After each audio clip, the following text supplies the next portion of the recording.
Olá, tudo bem? Graça e paz.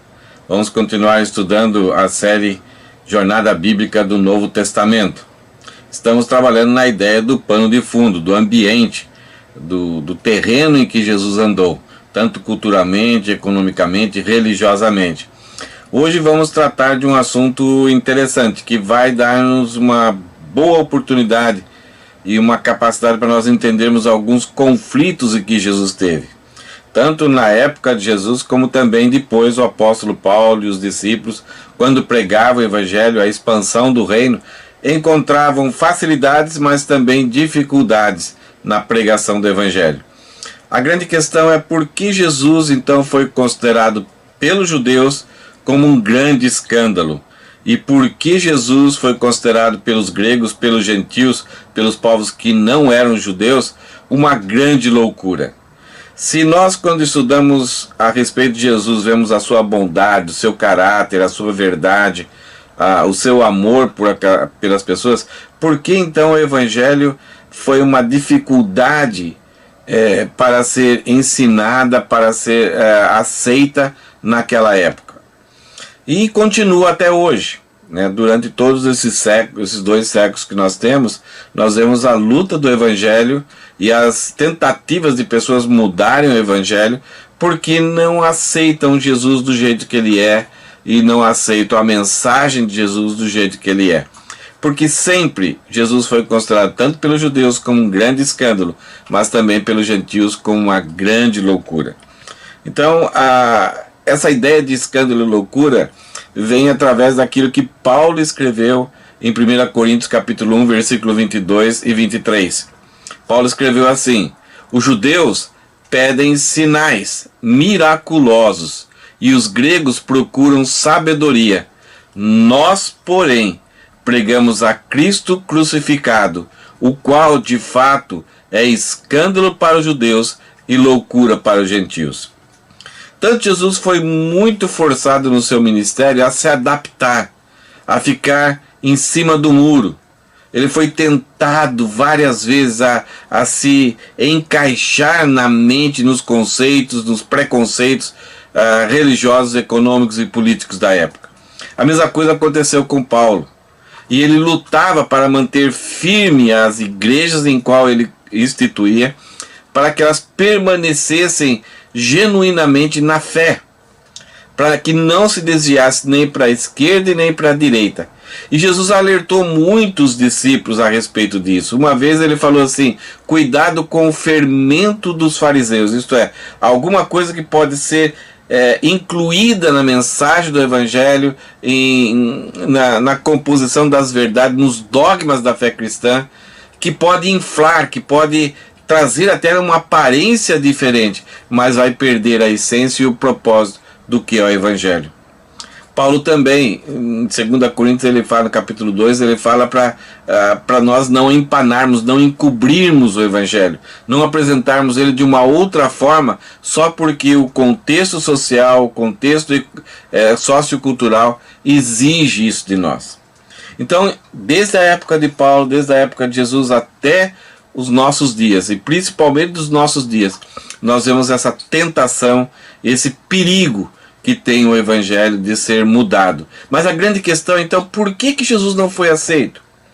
Por que ele foi escândalo e loucura? O texto fala que os judeus pedem sinais miraculosos e os gregos procuram sabedoria. Isto é, tanto os judeus como os gregos, eles foram adquiriram ao longo do tempo paradigmas a respeito do perfil de quem é um homem herói, quem é um homem sábio, quem é um homem que merece respeito, sobre o qual nós estaremos debaixo de autoridade. Então, o que se resume naquilo que nós vamos ver hoje é que Jesus foi escândalo e loucura, e a mensagem do evangelho é escândalo e loucura porque apresenta um Jesus, um homem grande demais. Mas ao mesmo tempo Jesus é pequeno demais. Então esses opostos, né, eles confundem as pessoas, porque não se encaixa na forma de pensar, na forma que as pessoas estabelecem para crer, para seguir, para estar debaixo de uma autoridade. Jesus não se encaixa, então, nesse perfil idealizado pela nossa sociedade desde aquela época. Os judeus esperavam, então, um homem. Eles esperavam que o Messias fosse simplesmente um homem, como foi Moisés, como foi Samuel, como foi Davi, como foi Sansão, como foi os profetas, simplesmente um homem. Eles também esperavam Jesus ser o intercessor, alguém que seria muito voltado à oração, a interceder pelo povo, devotar a sua vida em oração. Eles esperavam também um ministro de adoração, como foi Davi. Um homem simples, mas que levaria a nação de Israel a adorar a Deus de forma magnífica. Nada mais que isso. Mas, quando Jesus se expressava pelos judeus esperando isso, e quando Jesus se expressava, ele se expressava de forma grande demais. Ele vai falar que onde 2 ou 3 estiverem, ali eu estarei com eles. Essa é uma expressão em Deuteronômio capítulo 20 que fala a respeito de Deus Pai. Como em qualquer lugar do mundo onde 2 ou 3 se reunirem, Jesus estará lá. Se eles esperavam um homem, essa atribuição somente Deus pode cumprir. Jesus falou que ele é o noivo, algo que Oséias capítulo 2, versículo 19, desenvolve essa ideia de que Deus é o noivo. Então Jesus está se colocando como sendo Deus. Nós sabemos disso. Mas para os judeus eles esperavam simplesmente um homem, um intercessor, alguém que seria um ministro de adoração. Mas aqui Jesus então se apresenta como o noivo. E também Jesus se apresenta como o Senhor dos anjos. Se ele é Senhor dos anjos, ele está acima dos anjos e ele criou os anjos. Então ele é autor da criação do mundo invisível e do mundo material. Ele é maior que Jacó várias vezes, principalmente no capítulo 12 de Mateus e no Evangelho de João também.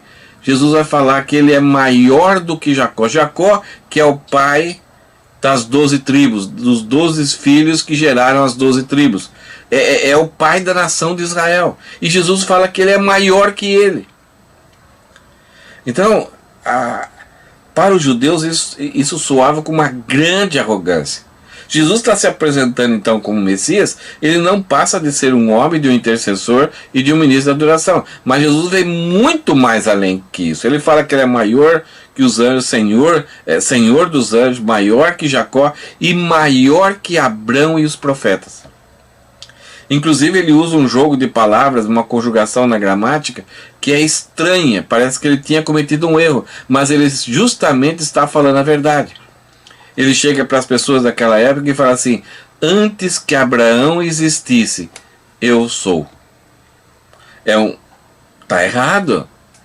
Se Abraão existiu lá e Jesus existiu antes, então ele era, mas ele fala que eu sou. E essa expressão eu sou é a mesma expressão que Deus, quando apareceu para Moisés, ali na sarça ardente, se revelou o seu nome para Moisés. Quando Moisés perguntou para Deus: mas você quer que eu vou para o Egito e liberte o povo de Israel do Egito?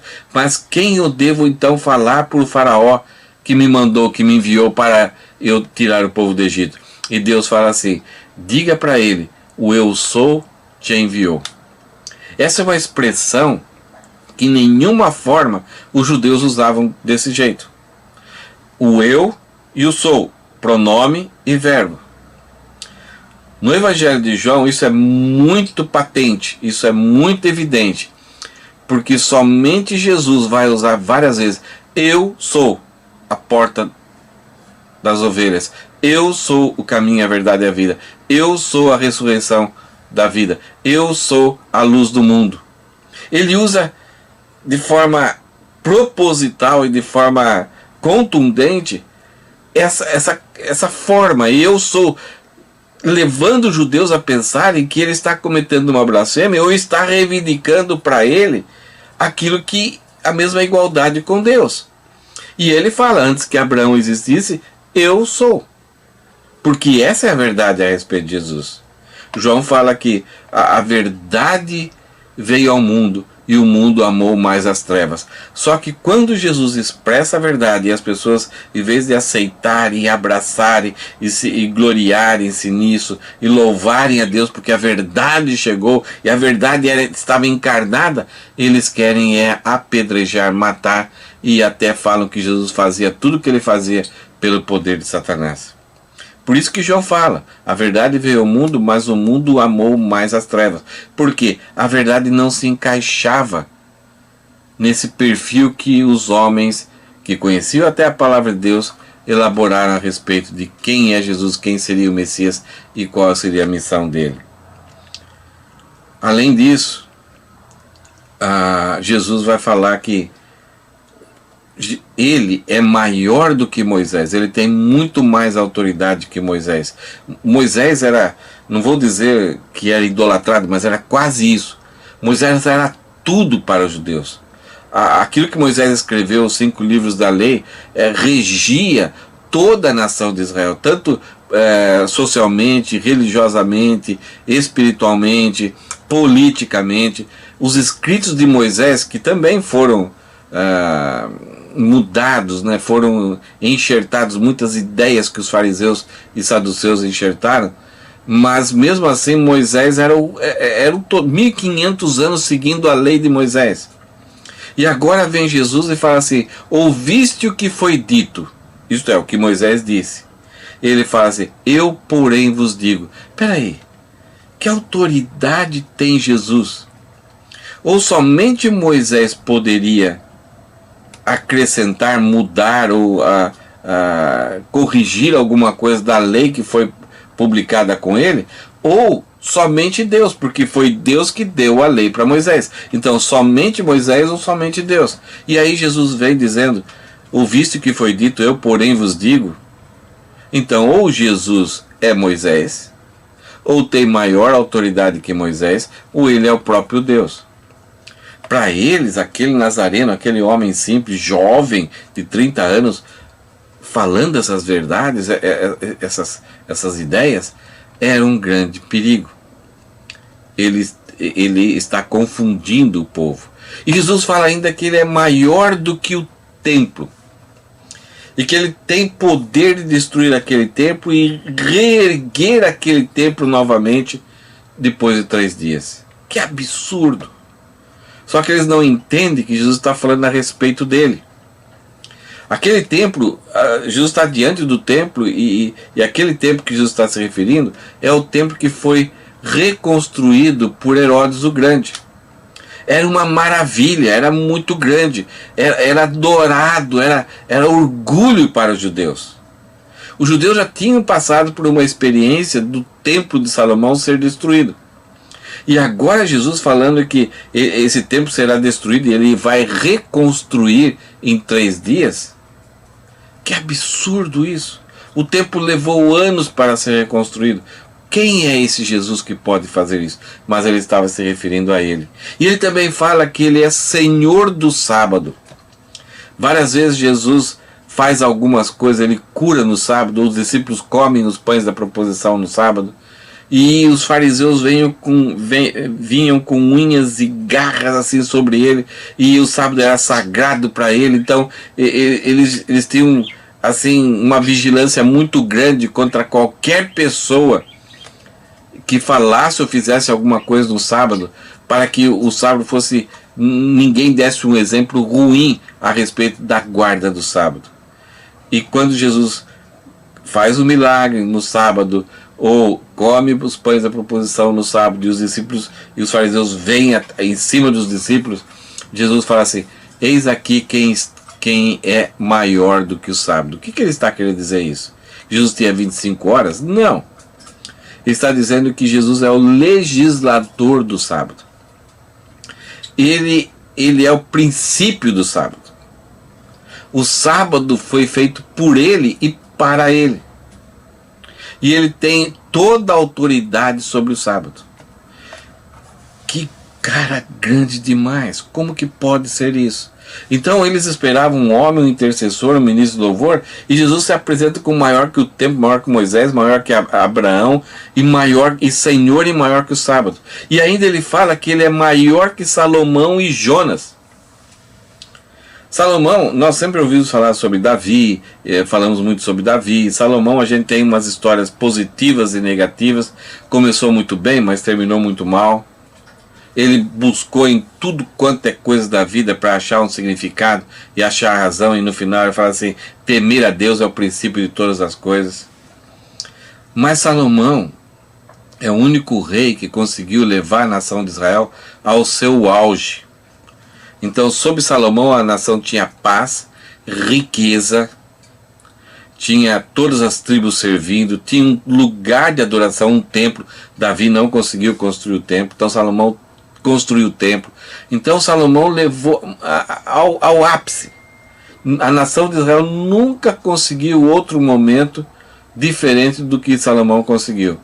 Esse momento glorioso, grandioso, que era a nação de Israel. Muita riqueza. Rainhas e reis vinham de longe trazer presentes para Salomão, e a rainha de Sabá chegou para Salomão e falou o seguinte: Salomão, eu vou deixar o meu reinado lá, eu quero vir aqui e trabalhar com você aqui, porque é muito bom estar aqui. Só que Salomão começou a fazer alianças, multiplicou cavalos, multiplicou muitas riquezas e multiplicou as mulheres, as filhas dos outros reis, fazendo aliança com outros reis. Consequentemente, essas mulheres vinham com a sua religiosidade, com a sua idolatria, e a nação de Israel começou a ser contaminada. E para sustentar 700 mulheres, 700 concubinas e 300 mulheres, Salomão teve que cobrar muito imposto do povo. Mas a lembrança que a nação de Israel tinha é que Salomão foi um grande rei.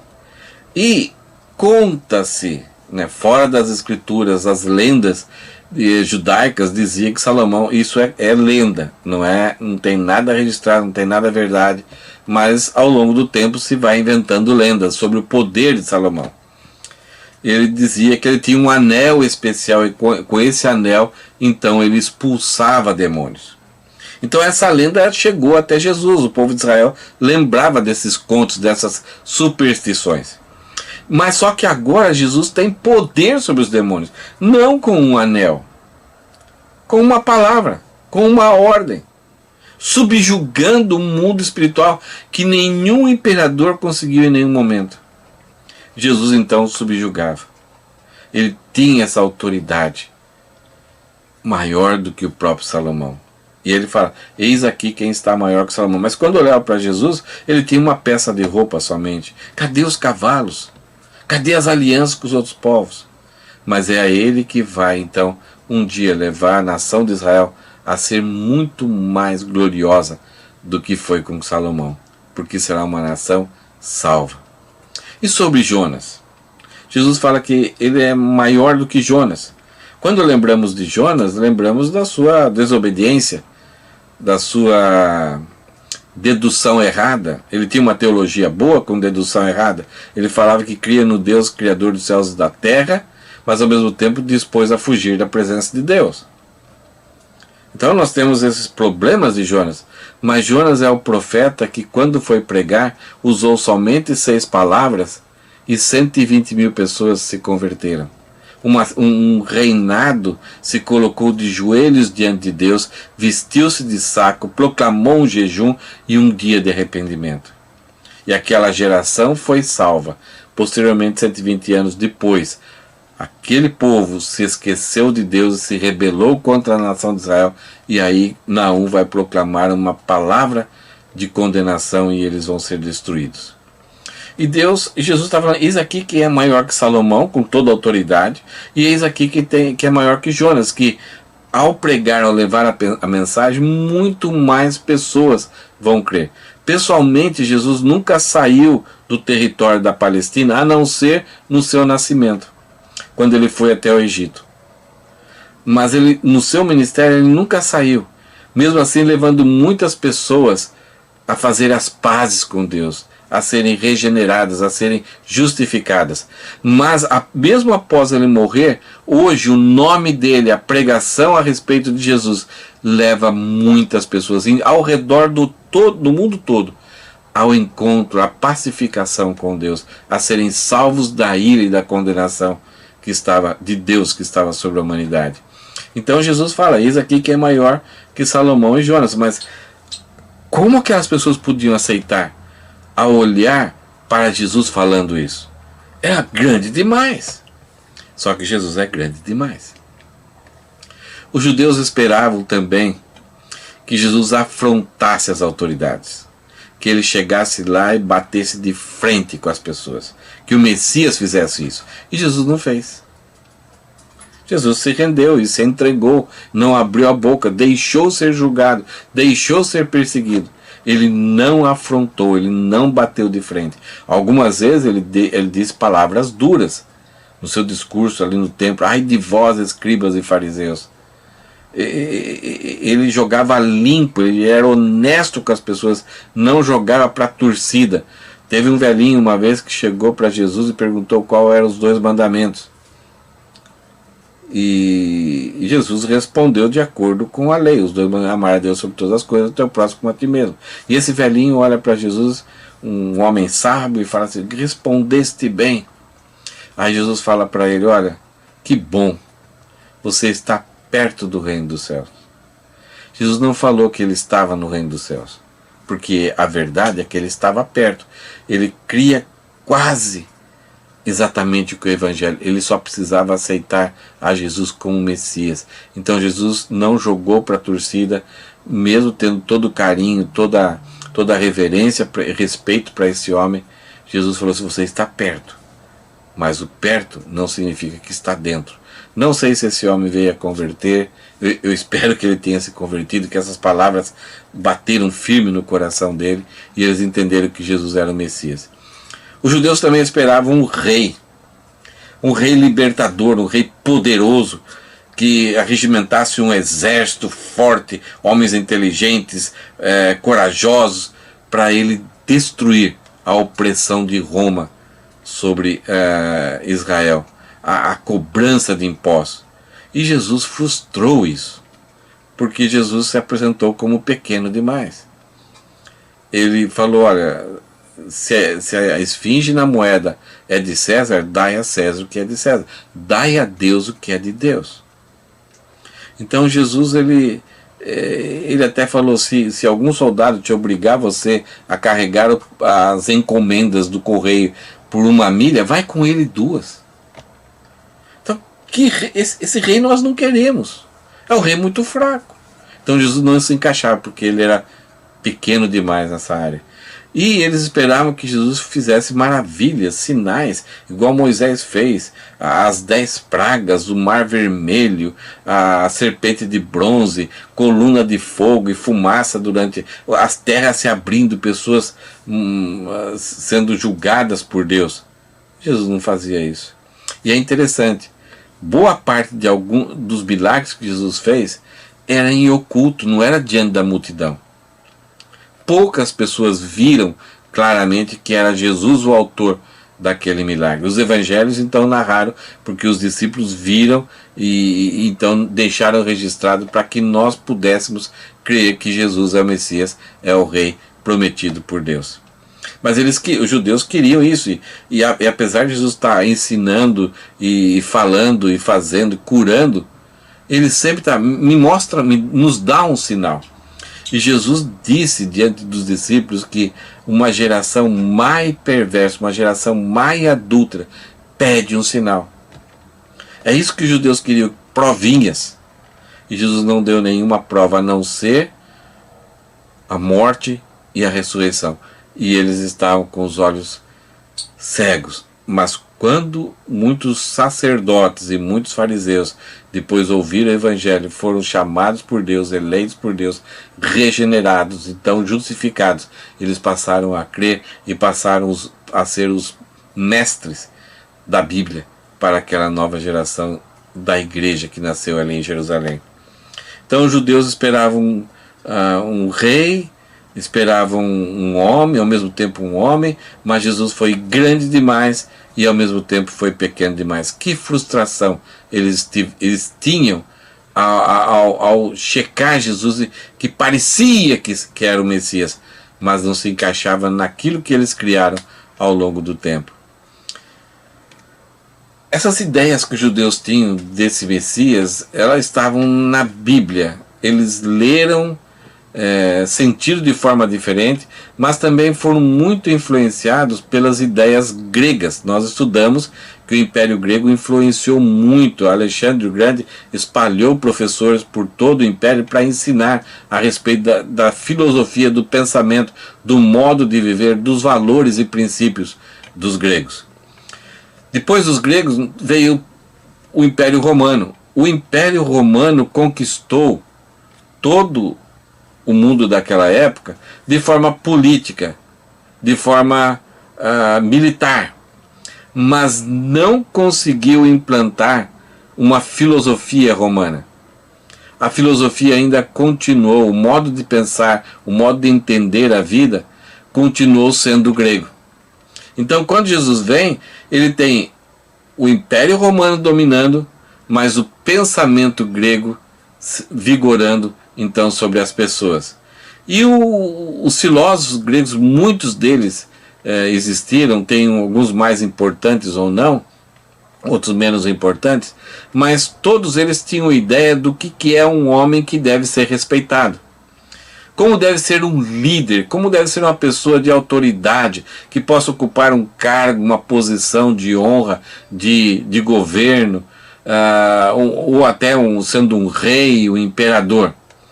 Tinha que se encaixar nessas ideias. E Jesus não se encaixou. Vamos ver só.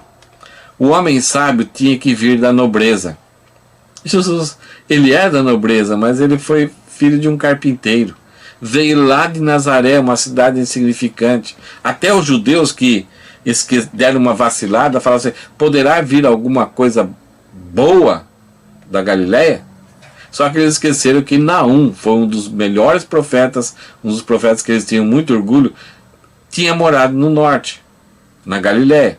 E tinha até uma cidade para homenagear ele, a cidade de Cafarnaum. Essa autoridade para os gregos, esse homem de respeito, ele deveria ser digno de muitas homenagens. Ele tinha que ter um currículo de respeito, de muitas homenagens, de grandes feitos. E Aristóteles falava isso. Então, para a pessoa chegar lá, ele tem que ter sido mencionado em vários momentos, várias medalhas e medalhas. Ele não podia ser uma pessoa que ficasse toda hora pedindo ajuda. E algumas vezes nem deveria aceitar ajuda. Ele deveria ser competente nele mesmo. Então, uma pessoa que precisa de ajuda aqui, está implorando ajuda, não deveria. E Jesus está sempre pedindo ajuda, ele pede a colaboração. Ele vai ressuscitar Lázaro, ele pede: por favor, removam a pedra. Então, se ele é todo poderoso, até a pedra ele faria isso. Então, isso complicava a cabeça dos judeus quando viam, e também dos gregos que estavam acompanhando Jesus. Para os gregos, para os gentios, uma pessoa que está lá da autoridade, ele devia desdenhar, não devia dar muita bola para o povão, devia não se ocupar com mulheres, com crianças e com um povo simples. E Jesus andava no meio do povo, dava atenção, parava, ia comer com eles, brincava com as crianças. O homem sábio, ele deveria evitar, na mensagem, um filósofo chamado Teógenes, ele falava que o homem sábio, o homem de honra, o homem líder, ele deveria evitar conversar com homens transgressores, homens rejeitados pela sociedade, que tinham cometido algum erro, algum problema, tipo prostituta, ladrão, leprosos, pessoas doentes, assim. E Jesus ia até eles, comia com eles. Isso quebrava. Jesus era pequeno demais para ser aqui um homem de respeito. E Jesus, o homem de respeito para os gregos, aquele homem que deve ser aceito, ele deveria ter uma autocontemplação, isto é, um cara com uma autoestima muito elevada, que gostava de fazer poses e tudo que ele fazia é para a sua própria divulgação e propaganda. É interessante como os nossos dias valorizam isso, como muita gente tem ganho dinheiro para promover, para industrializar um personagem, as grandes celebridades. Jesus não se encaixava, ele era pequeno demais, ele não zelava. Até os discípulos muitas vezes corrigiam Jesus porque ele fazia alguma coisa que estava indo contra a imagem dele. Os discípulos estavam permeados com essas ideias gregas e judaicas, e eles se complicavam toda hora. Eles não queriam que Jesus brincasse com as crianças, eles ficaram assustados. Jesus está conversando com a mulher lá no tanque de Siloé. Eles não queriam que Jesus conversasse com os pecadores, porque isso complicava a imagem de Jesus.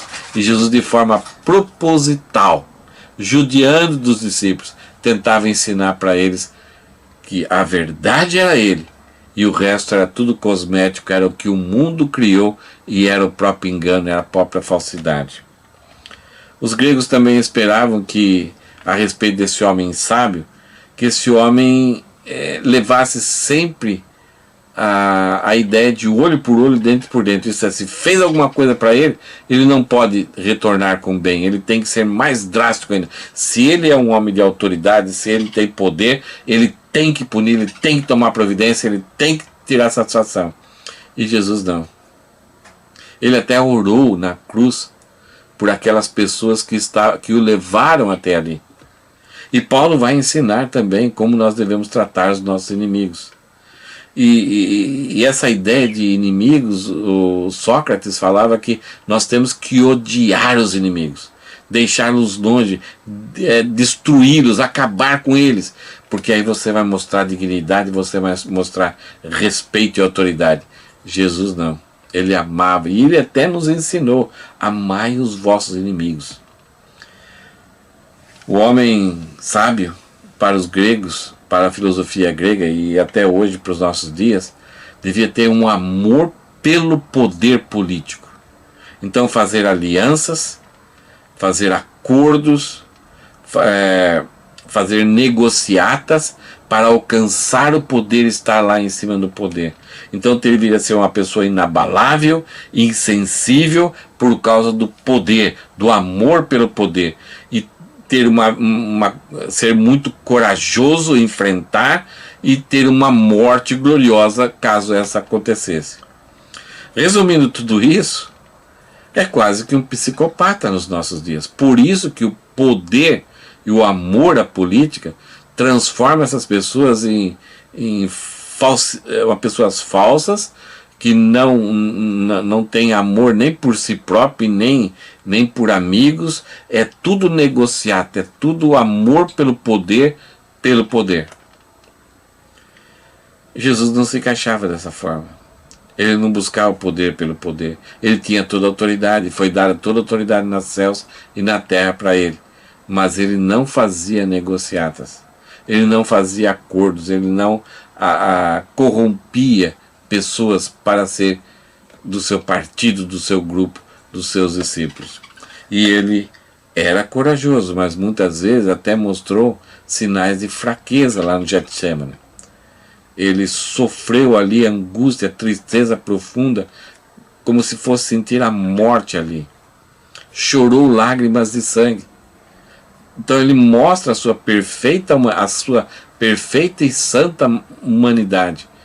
Não era isso que os estoicos falavam, de ser resiliente, de aguentar, coisa que é algo desumano.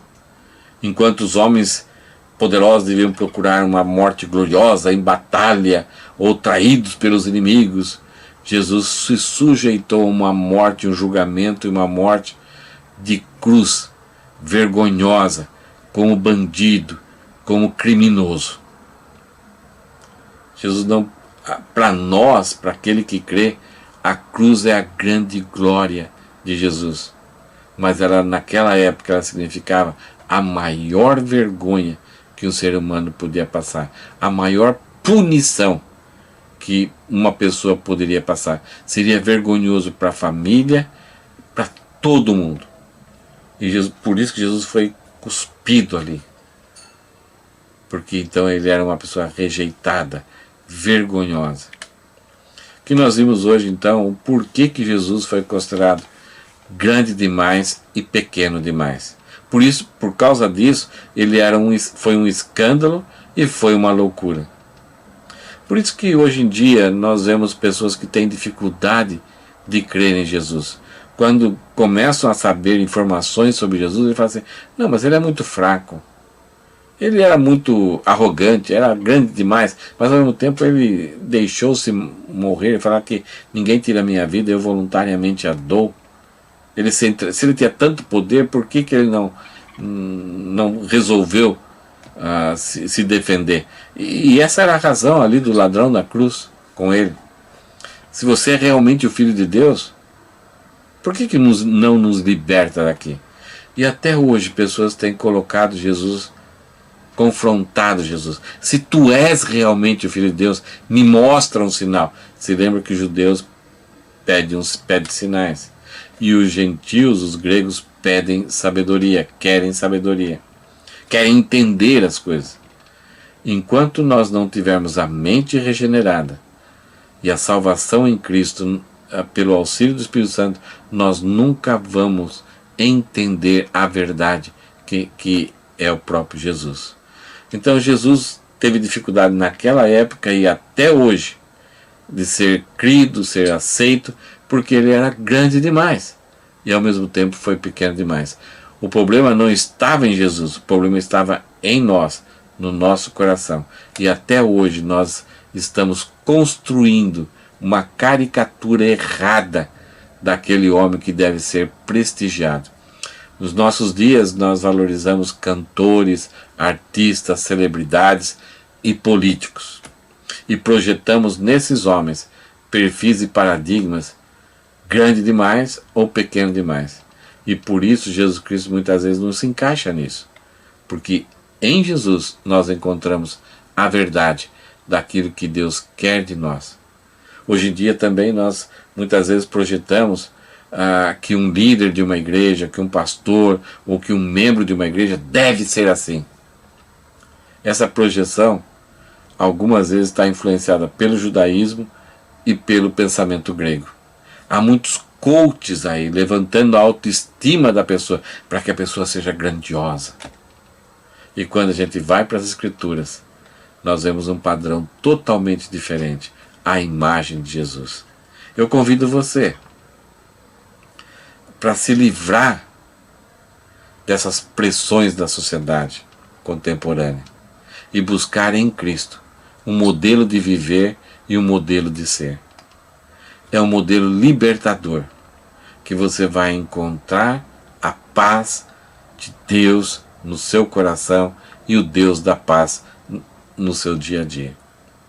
Que Deus te abençoe nesse caminhar. Eu queria acrescentar hoje um detalhe para a gente começar a estudar os evangelhos. Nós temos 3 evangelhos sinóticos e nós temos um evangelho suplementar. Os sinóticos são Mateus, Marcos e Lucas. E o suplementar é o evangelho de João, que foi escrito um tempo depois. Cada evangelho é escrito para um público-alvo e tem uma intenção de apresentar Jesus de uma forma que a pessoa vai sentir a empatia de Jesus e vai perceber que Jesus veio, mesmo aparentando ser grande demais, mesmo aparentando ser pequeno demais, mas ao mesmo tempo é o Salvador suficiente das nossas almas. Jesus então teria que ser homem e ao mesmo tempo Deus, 100% homem e 100% Deus. Naquela época não havia dúvida nenhuma de que Jesus nasceu, viveu e morreu, foi sepultado e ressuscitou. Não havia. Eles presenciaram, as mãos tocaram, eles viram, havia muitas testemunhas. A grande questão é, será que ele era Deus mesmo? Então os evangelhos vão escrever para colocar sobre a mesa as evidências de que Jesus era Deus. Porque se ele é Deus e se ele é homem e morreu, então nosso pecado pode ser perdoado, nosso pecado pode ser encoberto, Jesus Cristo pode ser o sacrifício para a nossa redenção. Então todo evangelho vai apresentar Jesus plenamente homem e ao mesmo tempo vai mostrar a divindade de Jesus. Como que os evangelhos sinóticos fazem a respeito disso? Eles começam devagarinho. Desde o início vão acrescentando um detalhe, vão mostrando que os discípulos estão começando a entender, e vai indo, e cada evento, chega no momento que alguém declara: tu és o Cristo, o Filho de Deus vivo. Então, em algum momento do livro, lá quase no início do fim, alguém ou algum momento acontece que a divindade de Jesus então é exposta claramente e é afirmada. Então dali para frente vai mostrar a respeito da morte e da paixão de Jesus, porque aí vai ser aquela pessoa que é santo, que é justo, que é reto, que é Deus e que é homem, que vai morrer pelos nossos pecados, vai ser crucificado por nós. O apóstolo João, ele já faz de forma diferente. Em vez de ele acrescentando a ideia de divindade e de repente há uma afirmação, há um clímax, João não, ele começa com o clímax. Ele começa dizendo que Jesus Cristo é Deus, o verbo estava com Deus, o verbo tabernaculou entre nós, e daí ele vai provar no seu livro a sua tese, a sua proposição. Ele vai falar: Jesus Cristo é Deus. Então ele vai mostrar 7 milagres de Jesus, 7 vezes que Jesus Cristo vai falar que ele é Deus, e 7 vezes pessoas vão falar que Jesus Cristo é Deus. Então essa é uma das diferenças dos 3 evangelhos para o evangelho de João.